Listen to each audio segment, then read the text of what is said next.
Bueno, ongi etorri, gaur berriro ere marko honetara. Bueno, gaur tokatzen dana da, pixkat berandu goaz eta larrituko ditut nire kideak gero, baina bakea lortu duten hiriak eta nola implementatzen ari diren hori ondoren.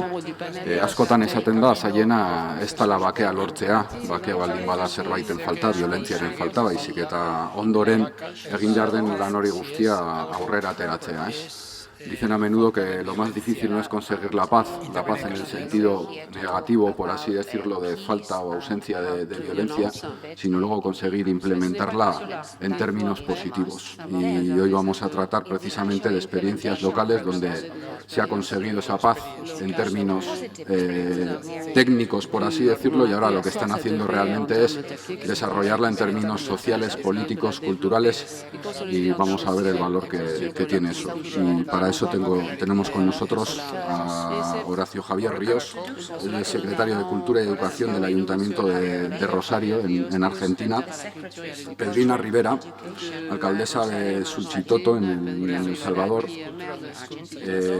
Kevin Maguiolamín, más o menos, él es concejal en el Ayuntamiento de Belfast.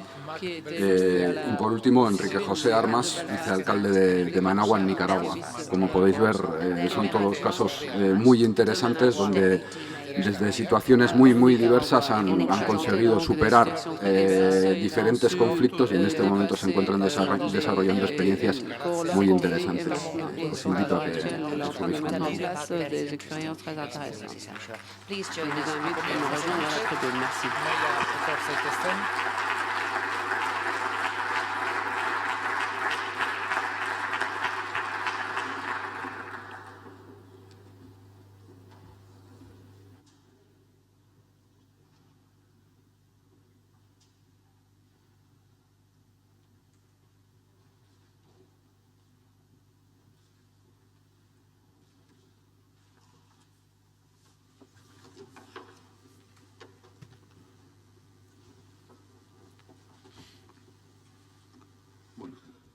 Ya os he advertido que voy a ser bastante dictador con los tiempos. Os pido que os ajustéis a participar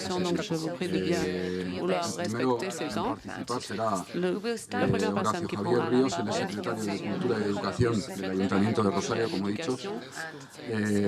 Tiene una larga experiencia, un currículum muy largo en cuestiones de producción televisiva, sobre todo. Y él nos va a explicar qué es lo que están desarrollando en la ciudad de Rosario en los últimos años. Bueno, muchas gracias. Quiero en primer lugar agradecer obviamente a Juan Carlos, el alcalde. Muchísimas gracias por haberme invitado a casa. Mi presencia es posible gracias a la gran comunidad vasca que hay en la ciudad de Rosario, a su esfuerzo, a una cantidad de gente que colaboró para que nosotros tengamos la información correspondiente a este evento, a una parte del Consejo Deliberante de nuestra ciudad que está dedicada a los derechos humanos específicamente y que trabaja desde hace muchísimos años en la construcción de la memoria de nuestra ciudad y de nuestro país, y también a organismos que, como decía recién, tuvieron mucho que ver en la construcción de este museo del que vamos a hablar ahora, que es una experiencia muy particular.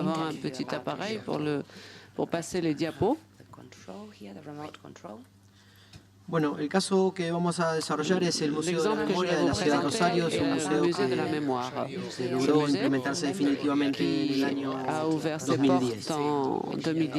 Uno de los esfuerzos más destacados de la sociedad civil argentina en las últimas décadas ha sido el desafío de consolidar los valores de convivencia y ciudadanía, aquellos que fueron vulnerados sistemáticamente por la experiencia autoritaria que tuvieron lugar en nuestro país y en el resto del continente americano en las décadas del 70 y del 80 del siglo pasado. Estas experiencias del autoritarismo minaron las bases de la convivencia social, al punto de la sociedad que emerge a la democracia en diciembre de 1983, era una sociedad que había sido fracturada y atacada en la base misma de sus principios y fundamentos democráticos.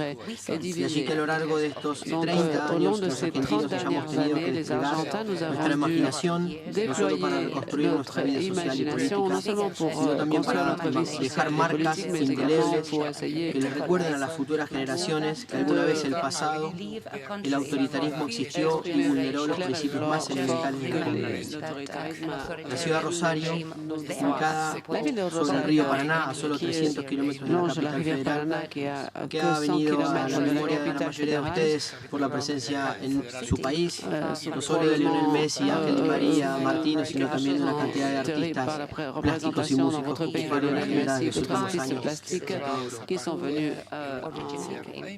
Es una ciudad que ha tomado con muchísima claridad y ha reconocido el valor de la educación y las políticas públicas como herramientas indispensables para la consolidación de la democracia.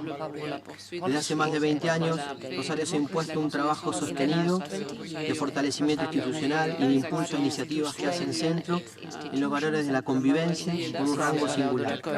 Muchas de esas iniciativas tienen en claro la importancia de la memoria de nuestro pasado autoritario como un horizonte que nunca debe echarse al desván del olvido, sino que por el contrario debe servir para un territorio perpetuo de aprendizaje. Olvidar la dictadura no ha estado en nuestra agenda. Por el contrario, desde hace más de 2 décadas hemos entendido que esta democracia que hoy vivimos, con sus errores y agendas pendientes, no puede entenderse ni valorarse si no se recuerda ese tiempo de oscuridad en el que nuestro sistema de convivencia colapsó y en el que fue posible la injusticia y el crimen. En este sentido, las políticas públicas de memoria que a nivel nacional se plasmaron con la realización de los juicios a los responsables de haber interrumpido el siglo constitucional y de haber impulsado los crímenes de lesa humanidad, se han traducido en Rosario en la creación de una institución como es el Museo de la Memoria. Institución pionera en América Latina y hoy referente indiscutido en el campo educativo, en el trabajo de la aplicación del legado de los valores y los derechos. El Museo de la Memoria fue creado por los concejales de nuestra ciudad con un impulso muy grande, apoyado en las comisiones de derechos humanos de ese propio consejo, en los organismos de militantes, en las asociaciones sociales y civiles que entendieron que la memoria era un valor absolutamente trascendente para construir el futuro. En un edificio emplazado en el centro del casco urbano y del cual se instrumentan los planes y donde se instrumentaron los planes represivos sobre una parte importante de la región del centro de nuestro país. Hoy, desde hace años, ese sitio, ayer destinado a la represión y el hostigamiento, se ha convertido en un foro de referencia para la transformación de los derechos humanos, en una plataforma de acción educativa de visita obligada, en especial para estudiantes de la educación no formal y de la educación formal. El Museo de la Memoria no es un museo de la historia de la dictadura, sino un espacio de reflexión y de sensibilización en torno a la importancia que supone el ciudadano y la dignidad humana, el cuidado de la dignidad humana. No es un sitio dedicado a evocar el sufrimiento, sino a recordar la necesidad imperiosa que toda sociedad debe desplegar si de verdad se propone guardar y proteger los principios de la ciudadanía. Estructurado en torno a salas temáticas, con un centro documental que cobija miles de fojas judiciales y archivos testimoniales y con una poderosa impronta sostenida en el arte contemporáneo, el museo le ofrece al visitante un recorrido por los momentos claves de la sociedad argentina y latinoamericana.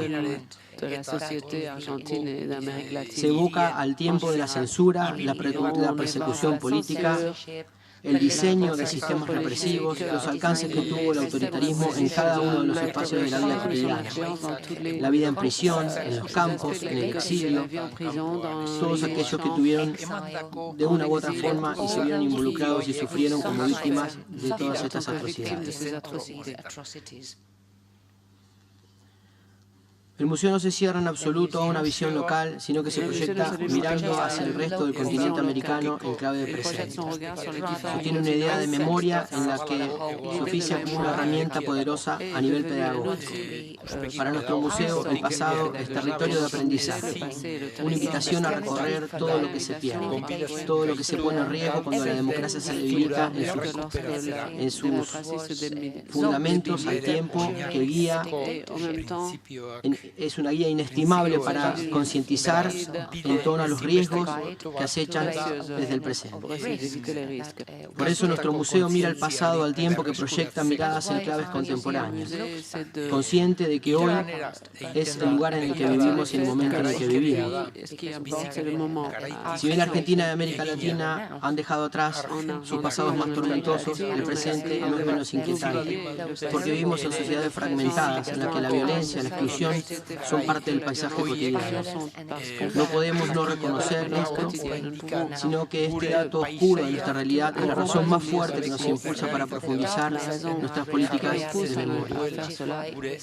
Si en el pasado fuimos pasivos frente a las tentaciones autoritarias, si amplios sectores de nuestra sociedad aceptaron complacientes la interrupción de sus ciclos constitucionales, si no importó que se vulneraran derechos y garantías, hoy esa memoria es la que nos inspira para evitar que lo mismo, bajo las máscaras oscuras, se vuelvan a presentar ante nosotros.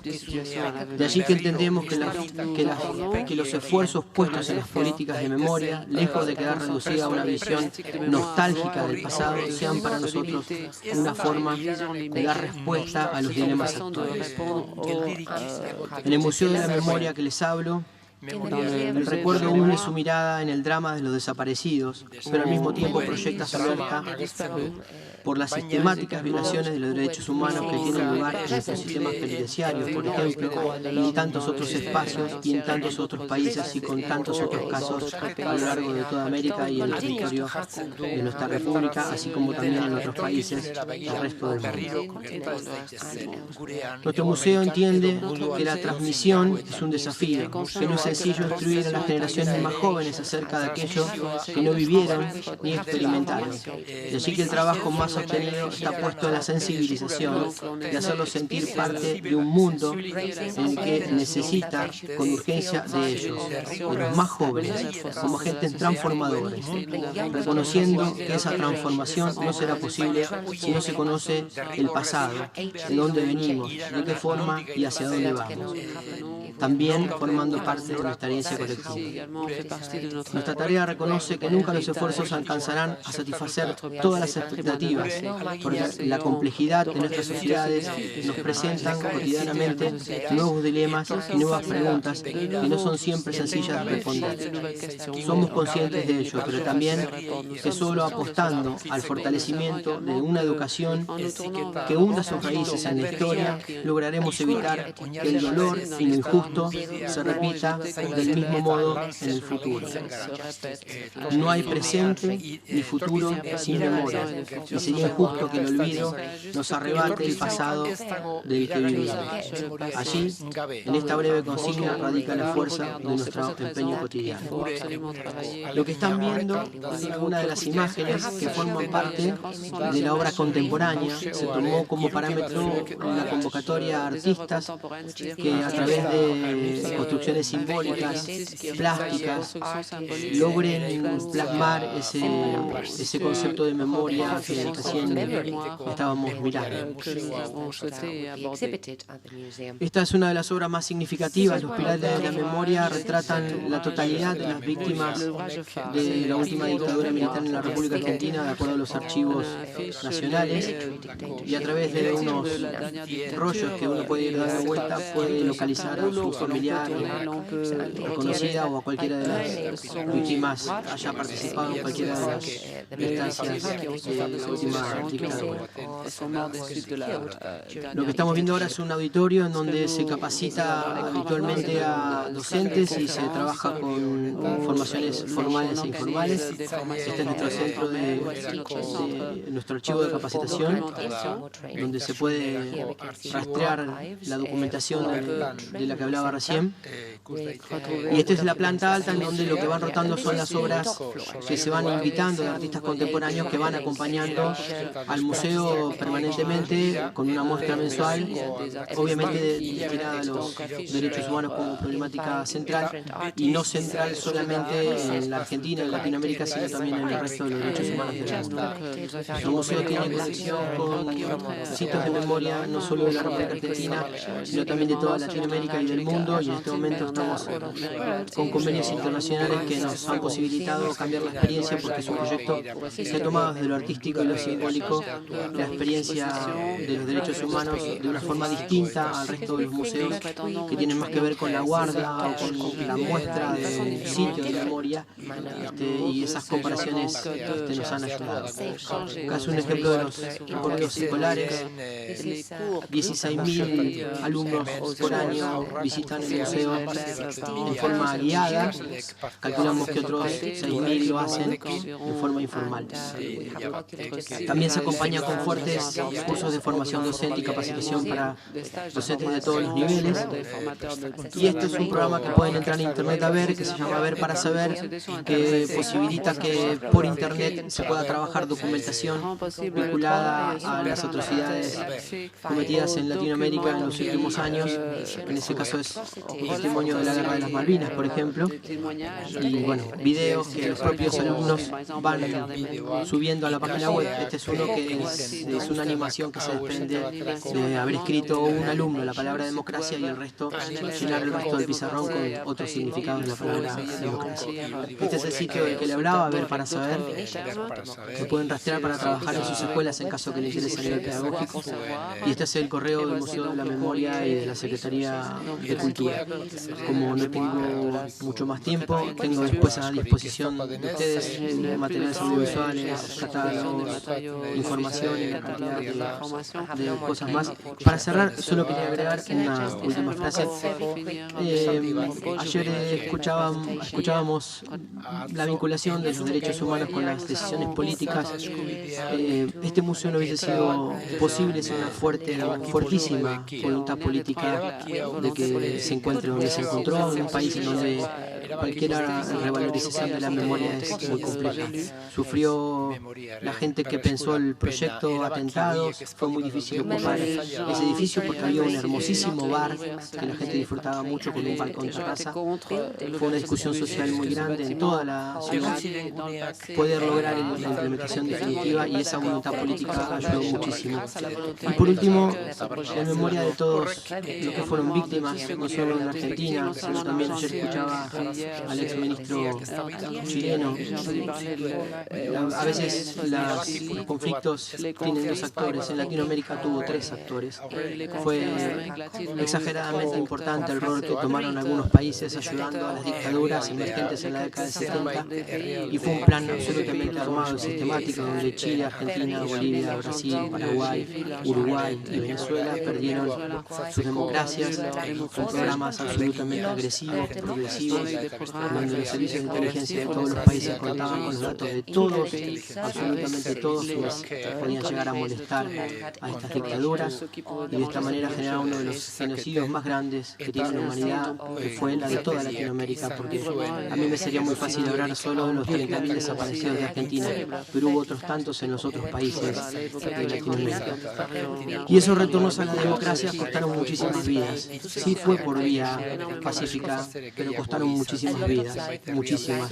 Y por la memoria de todas esas vidas, me parece que en 13, 15, 18 o 20 años, como demoraron algunos en volver a la democracia, por el esfuerzo y por el valor que tuvieron todas esas personas que lucharon, nos parece fundamental nunca olvidar, no perdonar, tener los juicios correspondientes para tener toda la verdad, y a partir de eso sí poder construir un pasado teniendo un pie muy pero muy fuerte en la memoria. Muchas gracias.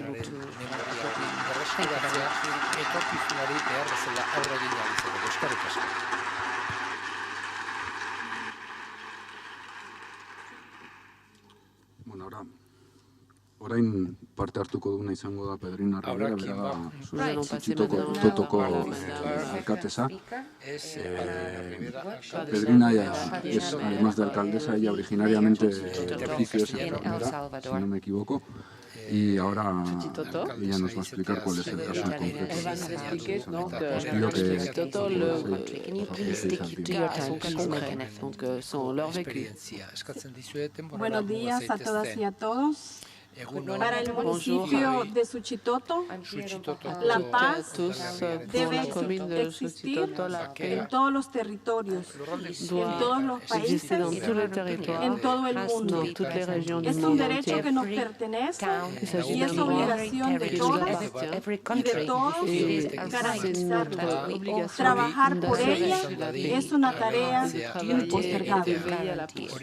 Es determinante que una sociedad, para que viva en paz, todos y todas quienes la integramos tengamos condiciones de vida dignas. Es conocido que El Salvador vivió a finales del siglo XX 12 años de guerra y sus orígenes fue la falta de democracia, justicia social, la falta de oportunidades, el irrespeto al derecho de las libertades, la falta de oportunidades, la pobreza, la concentración de los recursos en pocas familias, la represión, la persecución, entre otros. Durante los 12 años de guerra en El Salvador hubo 75.000 muertos, muchos presos políticos, desaparecidos, violación a los derechos humanos. Suchitoto es un municipio que está ubicado en la zona paracentral, en el departamento de Cuscatlán. Nuestra extensión territorial es de 329.2 kilómetros cuadrados. El total de habitantes es de 29.000. Mayoritariamente la población se concentra la grande majorité de la population habite durante el conflicto armado. El municipio de Suchitoto quedó completamente destruido, el área rural. La población tuvo que abandonar su lugar de origen. Los adultos, los jóvenes se convirtieron en combatientes del FMLN y los niños, las niñas, muchas mujeres, personas adultas mayores, tuvimos que ir a vivir a refugios que se crearon dentro del país, en Mesa Grande y en Nicaragua. En 1986 se inició la repoblación en el municipio de Suchitoto. Ciudadanos y ciudadanas tuvieron que regresar a sus lugares de origen. Todavía tenían la guerra. De manera masiva se repobla Suchitoto, el área rural, en 1992, luego de la firma de los acuerdos de la paz. Suchitoto fue escenario de muchas masacres muy grandes como la de Colima, la de Guadalupe, en donde fueron más de 300 personas perdió la vida, y en su mayoría niños Il s'agissait de femmes et d'enfants. Luego de la firma de los acuerdos de paz, se inicia el proceso de reconstrucción. Se desarrollan muchos programas. Iniciamos prácticamente de cero. Iniciamos a trabajar con la población del área rural para Les habitants des zones rurales puissent una accéder aux vivienda services de rural. Las base, viviendas de des logements estas dignes, eran viviendas de une assistance sanitaire et l'habitación de ces personnes utilisaient les solutions en tôle, en plastique, et nous n'avions pas de l'eau potable, et il n'y avait pas non plus de réseau électrique dans cette commune. Il est important de souligner le fait que le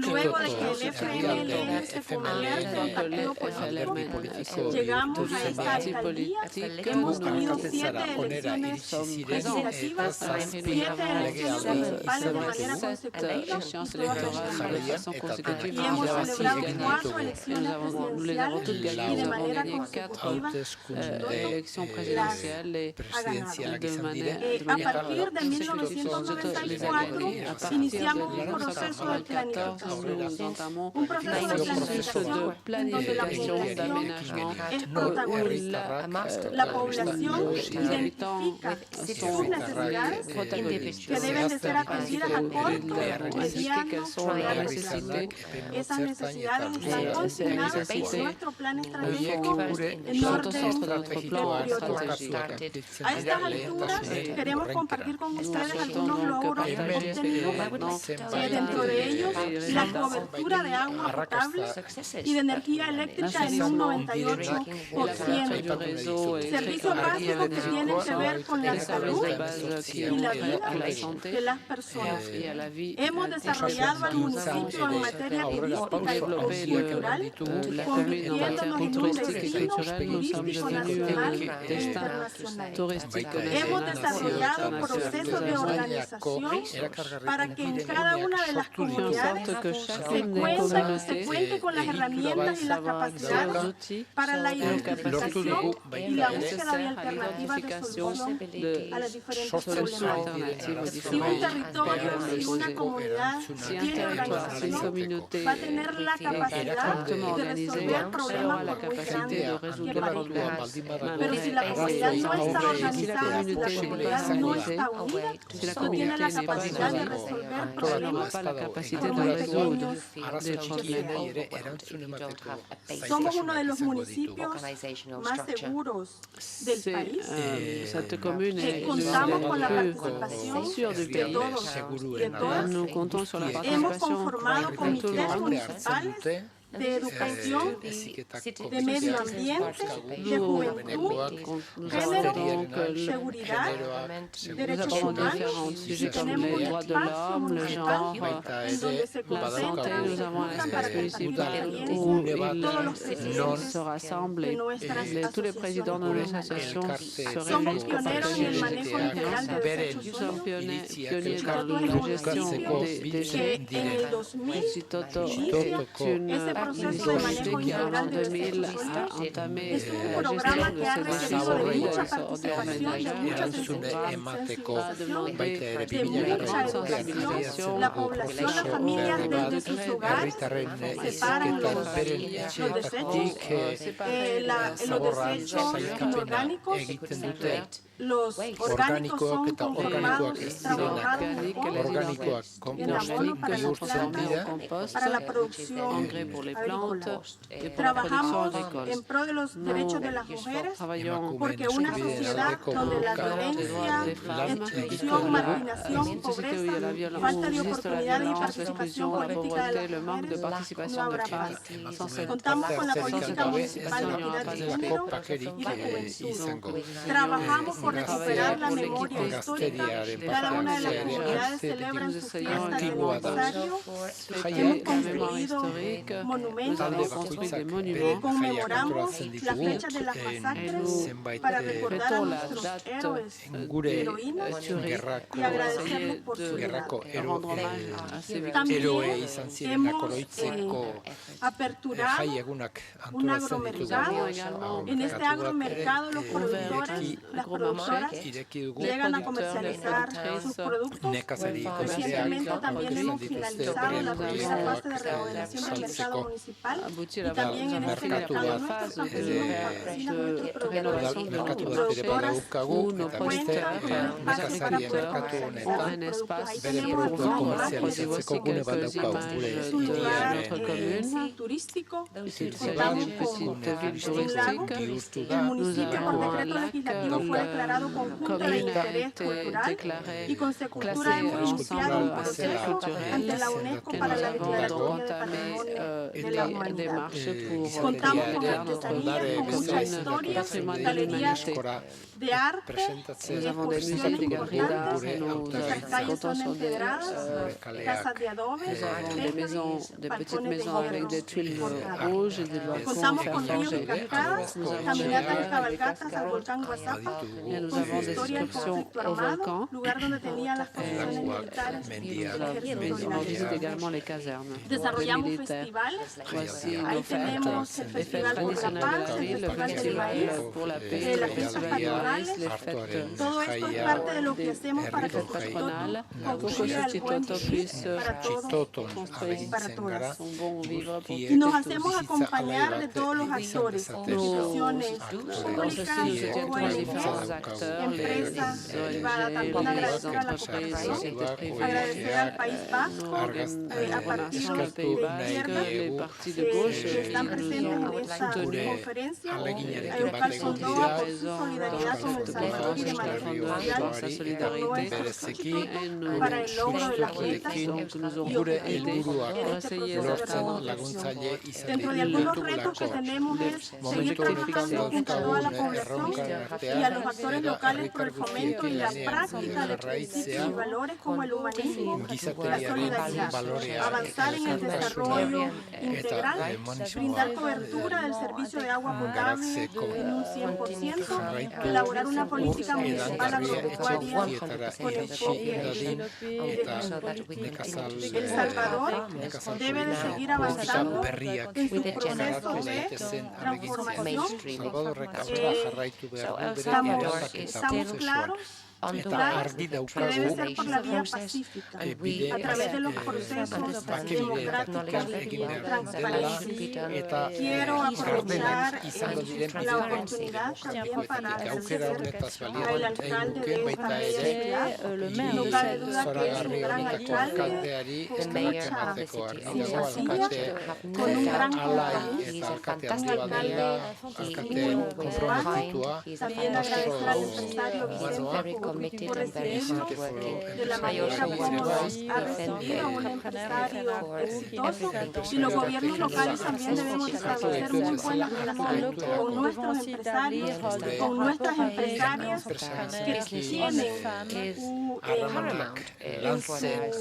trabajo también ese servicio social. Son empresas con una visión social. Particularly efficacité avec responsabilité sociale. Thank you very much. Responsabilité social corporate responsibility. Merci.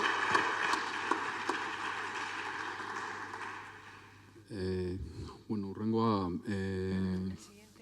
Kevin McGiolamin, bera Belfasteko konzejala da, urtetan giza eskubideen eta gaelikoaren Irlandako hizkuntzaren aldeko aktivista izan da, eta gaur egun esan bezala Belfasteko udaletxean dago lanean. Kevin trabaja en el ayuntamiento de Belfast después de haber estado toda la vida como activista por los derechos humanos y también por el gaélico. Okay. Apologies, I do not have the PowerPoint and some nice images of Belfast. I wasn't really aware of the format, so unfortunately I'm just going to read here. So, Akarja, Kokorje, fellow councillors, Alcateac, mayors, Etalagunac. First of all, I'd like to acknowledge Juan Carlos for organising this wonderful conference. Thank you very much for the invitation. Belfast has travelled a long journey in recent years. Martin outlined a context in his presentation yesterday. So before we look and describe Belfast and its hopeful citizens, we must briefly list the issues that caused the conflict and reflect on them in a context of history and to ensure that they remain history and that we never get a repeat of these situations. From my perspective, these included centuries of foreign military occupation and oppression, hunger and starvation, evictions only up to a few generations ago, domination, discrimination and supremacy, the right to vote, the right to quality housing, poverty, the right to employment, the destruction of our indigenous language and culture, internment without trial, criminalisation of communities, imprisonment, state-assisted collusion with British loyalist murder gangs. All of these previously mentioned issues resulted in many years of conflict against the state and the institutions who were insisting on upholding and maintaining the status quo. Whilst conflict and revolution were inevitable, Belfast, it must be said, witnessed difficult, dark days where much hurt was caused over a long period of time on all sides. Nobody had a monopoly on pain. These days were followed by the long journey of, at times, difficult peace process. This process was difficult and prolonged because elements were at war with the peace process. I heard somebody use that quotation yesterday, very useful. Of course, we still have elements who are resistant to change. They are not happy with change. They are not happy with equal opportunity and mutual respect. Small groups of people would want to take us back to those dark days by happily endorsing the system which caused the conflict, and there are equally smaller groups for some bizarre reason who would be happy to go there with them head to head. We must remember and live by the principle that equality threatens nobody. It is humbling to think of the so many people who have given invaluable service to the city of Belfast over the decades. I note in particular the endeavours of our council team, the management team and workers in Belfast City Council, but also the tireless commitment of our community, business, culture and labour leaders. The new Belfast is a team effort. It requires us all working together to build a brighter future for our people. We must remain positive in the years ahead. Like many of you, I have lived through the years of conflict and suffering. In fact, those of us who remember the dark days are more determined to ensure we are not dragged back to the horror of the past. We are all too familiar with people who were wounded during the years of trouble, war and conflict, wounded by grief, by bereavement, by physical injury or by mental anguish, by imprisonment, by insult or by injustice. All efforts must be made to build on the peace. As civic leaders, it is our job to bind the wounds of the past. In Belfast, quite often you will find that those who endured the most are themselves the finest exemplars of peace building.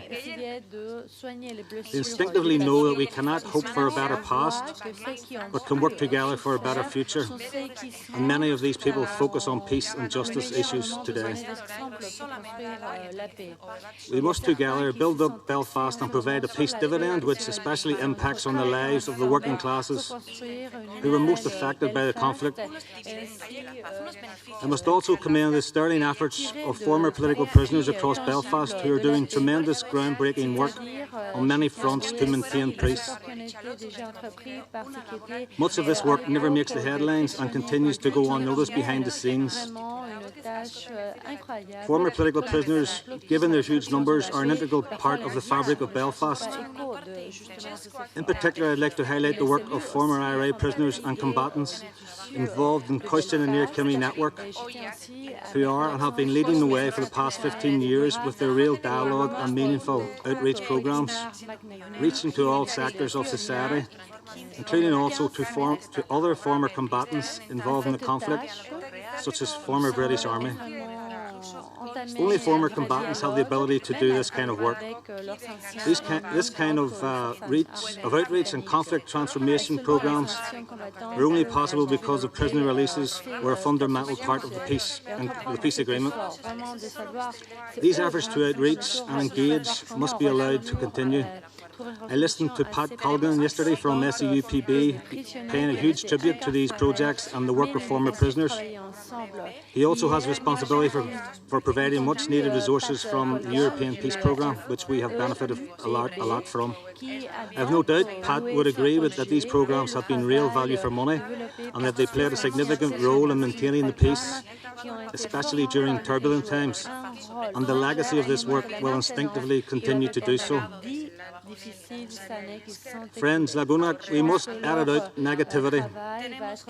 There is no better way to build confidence and hope there's no better way to build confidence and hope than to provide jobs. We must provide our young people with opportunities to enjoy the dignity and rewards of work. As Marcin pointed out yesterday, the biggest building project in Belfast is underway. We are building a new university in the inner city. We are home to a burgeoning film industry. In the east of the city we have Titanic Belfast, which is becoming the greatest tourism destination in Ireland. In the west of the city we have An Cultarlan, the National Centre for Irish Language and Culture, underlining the status as the capital of the Irish language revival.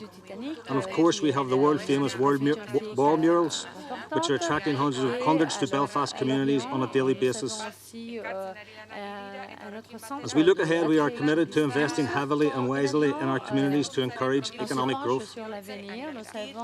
Such growth fueled by people coming into our city is the bedrock of future prosperity. No city can rise to the challenges of the 21st century if it is not growing and becoming increasingly diverse. Therefore, the minorities of Belfast are a great treasure of Belfast, and we want to see their numbers multiply in the times ahead. Their contribution to our city is deeply appreciated and will be reciprocated. We say also to our gay brothers and sisters, to the homeless, to the Irish language community, which is so dear to my heart, to the Irish travellers, to the migrants, to the disabled community, and anyone else who at times may feel marginalised from the mainstream, that we value and cherish their central place in our city and want to see them blossom in the time ahead. Equality and mutual respect must be our watchwords if we truly believe in creating a shared future. And while we have setbacks, we also have had progress, for there is more uniting us than there are dividing us. As we share the city, we must accept that we are dependent on each other. Much international focus is now on Belfast as a model of good practice where people from around the world are coming to learn about conflict transformation programmes and to meet the likes of the former political prisoners I referred to earlier. And if we wish the people of Belfast to share the city, then all of those who lead the city must do so also. And that includes our civic buildings such as Belfast City Hall. And we know that brings its own challenges in recent months, but they're not surmountable if we display imagination and generosity in our relationships with each other, and with our eyes firmly fixed on the prize of lasting peace and enduring reconciliation. We want Belfast to be a place where business and labour alike can prosper, where employers and trade unions forge partnerships to build world-class companies. In this, the centenary of the lockout, and also when world-known figures such as James Connolly and Jim Larkin were active on the streets of Belfast, uniting the workers, we welcome the resolve of our trade union leaders to work with us to ensure workers are treated firmly and with dignity, especially in these difficult economic times. We wish to move all our people from peace to prosperity. The growth of the Irish language in the city for the past 30 years has changed the cultural face of Belfast. The Irish language is part of our heritage, but is also part of our future. I believe the Irish language will gain in strength in the time ahead. It is important also to say that everybody must challenge head-on those who are intolerant of our indigenous Gaelic language and the people who speak it. Like Osman outlined yesterday, I would prefer to speak my native language here at this tongue. I would like to freely speak it also in Belfast in my city council. But despite Gaelic language being a piece of the jigsaw in the peace settlement, Irish language speakers are accused of all kinds of things by certain political groupings, including being divisive, and that is not helping the situation. They're accused of not helping the situation when they are asked for their rights as Gaelic speakers to be recognised. Despite many good cases and individual individuals from unionist communities learning and beginning to embrace the importance of this part of Irish culture. There should be no room for intolerance of any kind. Peace has given us, young and old, an opportunity to renew ourselves, to respect each other in our diversity and difference, to draw from each other's strengths and to use our talents and skills to advance the cause of moving confidently from peace to prosperity for all. In that regard, I believe our young people are our new leaders that we have been waiting for. Many of them are travelling around the Basque Country this week and in the weeks ahead. In the years 2013 to 2020 are going to be the most exciting years in the history of our great city, and it is our young people who will lead and drive Belfast forward into those pivotal years. But success will not come without challenges. As Martin Luther King said, change does not come rolling in on the wheels of inevitability. Change must be worked on by many committed hearts. We still, of course, have our challenges. Even if we are to recognise an event like this, certainly people would likely to refuse to participate. And this is 15 years after the Belfast Agreement. Like referenced yesterday by Gary Tano, we too still have people who want to fight against the peace. Whilst we all must be sensitive to opinions and perceptions, we cannot afford to stand still. On a recent visit to Vietnam, I asked a question to an ordinary citizen: how is it that your people have moved on from decades of conflict against foreign powers? His response was, and it was quoted earlier, "We forgive, but we do not forget." This answer struck inside with me. The Vietnamese, however, have had some time to reflect, quite a lot more time than most other cities. I believe Belfast and in this city, Donostia, especially with the leadership shown by our Mayor, Juan Carlos, who have many committed individuals, will bring us to a much bigger and brighter place. As we in Sinn Féin grow in the city of Belfast, and now Sinn Féin is the biggest party in Belfast, we are determined never to allow Belfast to be tarnished by practices of domination and discrimination. Escúre Gasco, and thank you very much for inviting me to this wonderful conference.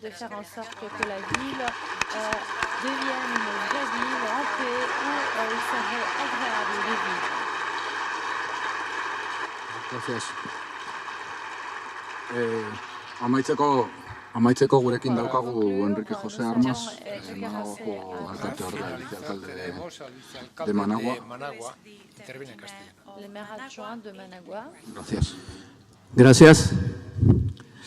Muy buenos días a todos, estimados hermanos de España y el mundo que nos acompañan el día de hoy en este importante foro sobre la paz. Buenos días a los hermanos de Argentina, El Salvador, Belfast, que están el día de hoy aquí con nosotros. Muchas gracias, alcalde Juan Carlos, por la invitación. Verdaderamente han sido grandes lecciones las que han ofrecido todos los conferencistas, y muy especialmente, pues, muchísimas gracias a don Vicente por sus recomendaciones de todos estos días, que han sido muy agradables aquí.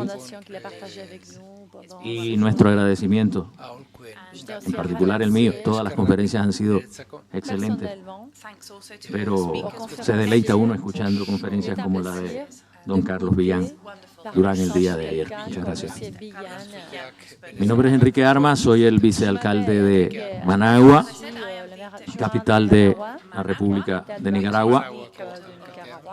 Vengo de una ciudad de 1.350.000 habitantes, una ciudad destruida en 1931 por el terremoto de ese año, una ciudad nuevamente destruida en 1972 y destruida parcialmente también por la insurrección en 1979.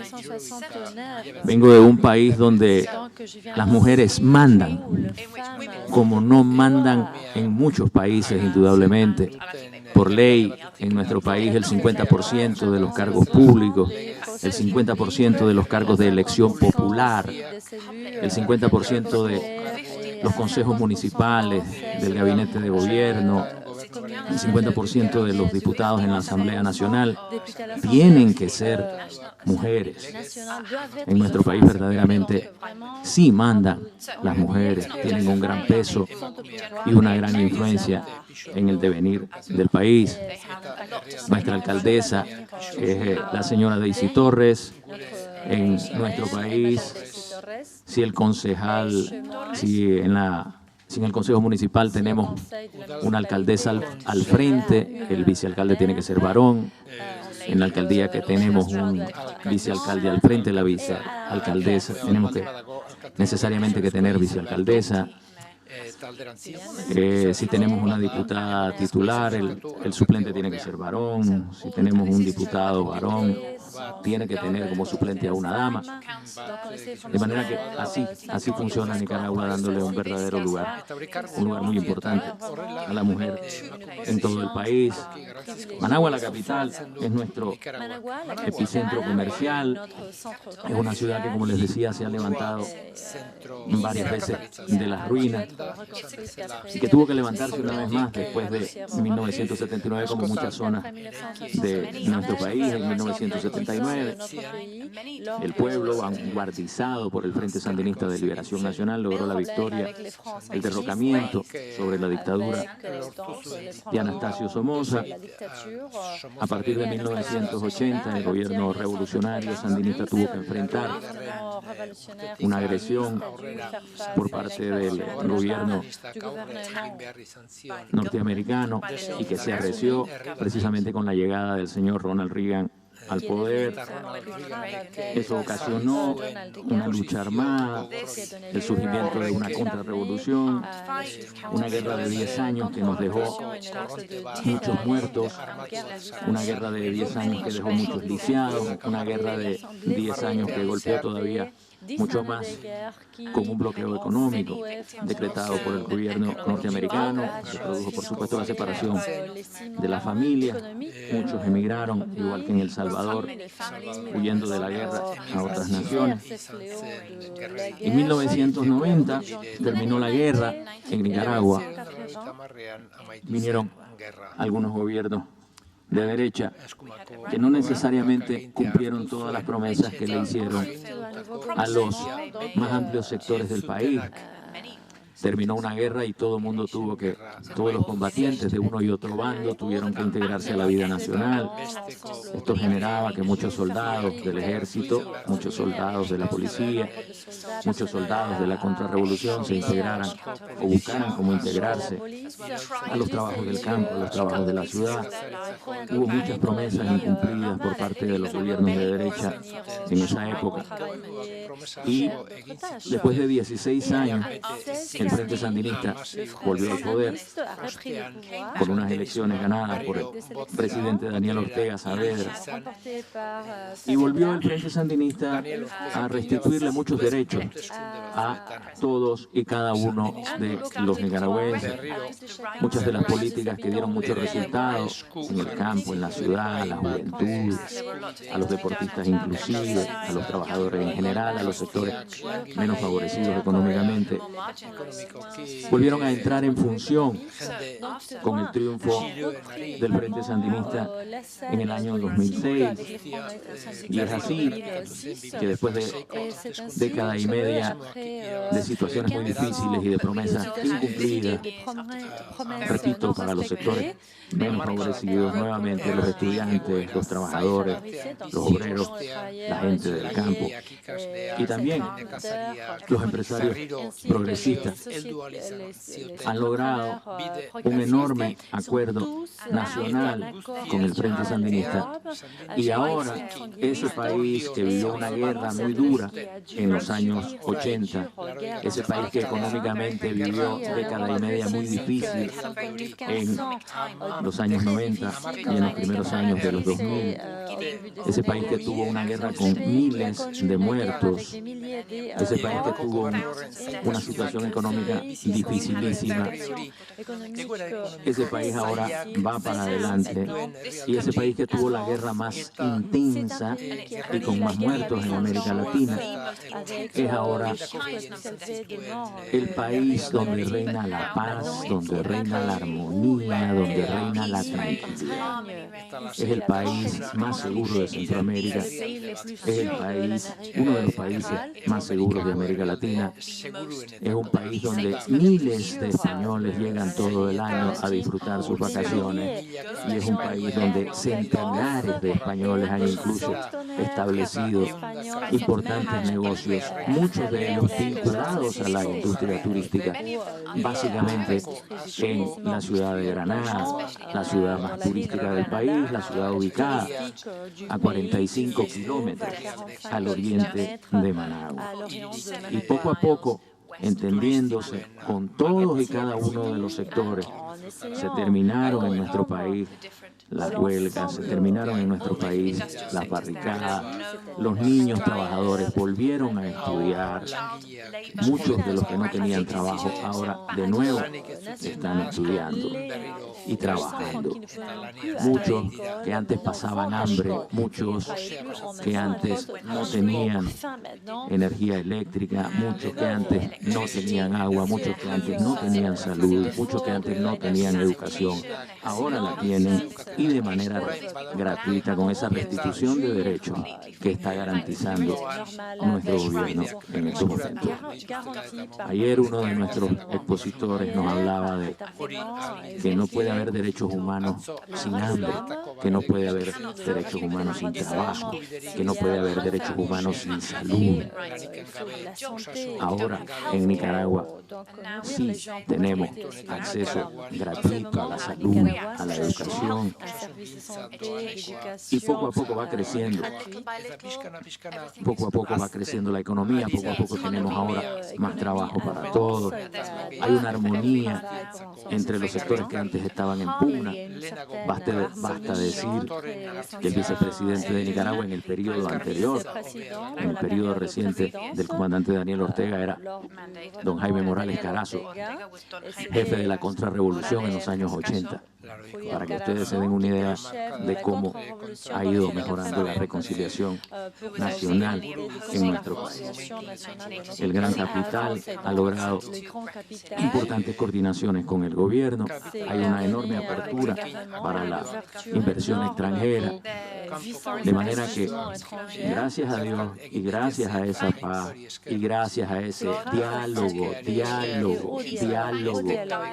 entre todos los sectores, gracias a esa serenidad, ese entendimiento, en Nicaragua, el país de la guerra más intensa en los años 80 y el país de la difícil economía en los años 90 y 2000, ahora tenemos una gran armonía, y en forma muy orgullosa tenemos que decir, inclusive una juventud que se divierte, que se alegra, que estudia, que practica deporte y que no anda como la mayoría de las juventudes en América Latina en las pandillas. Eso es una gran tranquilidad para la familia, porque no hay tampoco derechos humanos sin familia, para la familia, para los nicaragüenses y para todos los sectores que en conjunto se aprestan para iniciar una de las más grandes tareas de todos los tiempos en la vida de Nicaragua, como es la construcción del nuevo canal interoceánico que entrará en operaciones dentro de 10 años y que traerá enormes beneficios no solo a la economía nicaragüense, sino también a la economía centroamericana. Muchas gracias, hermanos de España, por esta invitación. Muchas gracias, alcalde, por su hospitalidad. Muchas gracias a todos por respaldar este gran esfuerzo de esta alcaldía de San Sebastián en pro de la paz del mundo. Muy buenos días. Dans la planète, Parmenidis de Saint-Sébastien. Bueno, Como hemos empezado tarde, voy a pedir algo que suele ser imposible en estos casos, que es que alguien haga la pregunta del millón, si la tiene, y que la respuesta sea de 1 minuto. El ganador es ese señor de ahí. Opa, bueno, intentaré ser breve en la pregunta entonces. Bueno, es para Horacio la pregunta. Ha hablado del Museo de la Memoria, me ha parecido muy interesante, pero como sé que también es secretario de Educación en Rosario, quería preguntarle sobre un tema que tiene cierta polémica aquí en Euskal Herria, que es el tema de llevar las víctimas, llamadas por algunos víctimas del terrorismo, a las aulas para que se conozcan sus experiencias y demás. Esto fue una iniciativa que se llevó a cabo en la legislatura anterior cuando la izquierda abertzale estaba todavía ilegalizada. Entonces, bueno, al margen de eso, quería preguntarte si crees que es necesario o positivo este tipo de iniciativas y en caso de que sea necesario, cómo hacerlo para que sea más valioso. Nuestra experiencia tiene distintas escalas, hay distintos. Nosotros clasificamos también a familiares directos de víctimas, a víctimas que han sido detenidos, a desaparecidos, familiares desaparecidos y también a quienes sufrieron el exilio, ¿no? Que mucha gente ha regresado a nuestro país. Nosotros creemos que la importancia del museo es haber transformado ese horror en algo artístico, usar el arte, usar lo simbólico para no ser tan frontal y tan duro sobre muchísimos chicos, jóvenes,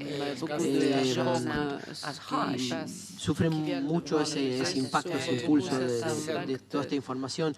No es que no creamos conveniente el testimonio directo, creemos que sí, hay que llamarlo a cada actor, a cada espectador, a cada circunstancia, y utilizamos muchísimo lo audiovisual, la tecnología, lo que hoy por hoy a los jóvenes le da mucha dinámica y que ellos puedan en sí incluso navegar o recorrer parte de esa información. Lo que no tengo duda es que es absolutamente necesario generar un concepto educativo de memoria y bueno, no es una casualidad que el museo esté en el área de cultura y educación, está en el área de gobierno, está en el área de cultura y educación.